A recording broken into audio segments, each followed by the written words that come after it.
Hello everyone, আসসালামু আলাইকুম। কেমন আছেন সবাই? আলহামদুলিল্লাহ, আমি অনেক ভালো আছি আপনাদের দোয়ায়। এই যে অপরাধী, বুঝছেন? পরশুদিন ফোন দিছি আমি যে মারিয়া একটু উপরে আসো। ও আমাকে বলতেছে আন্টি আমি আসতেছি। পরশুদিন গেছে, কালকে গেছে, সে আজকে আসছে আমার কাছে।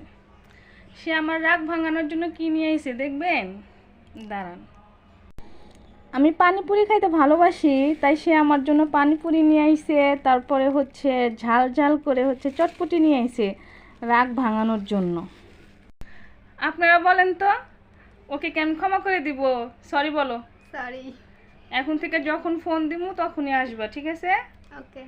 আজকে আমি চটপটি আর পানিপুরির লোভে ওকে ক্ষমা করে দিলাম, কালকে কিন্তু আর দিব না। আল্লাহ হাফেজ। আর আর হ্যাঁ, ওর একটা পেজ আছে, পেজের নাম হচ্ছে শখের বসে না। সবাই ওর পেজে লাইক করবেন, কমেন্ট করবেন, শেয়ার করবেন। সবাই ভালো থাকবেন, সুস্থ থাকবেন। আল্লাহ হাফেজ।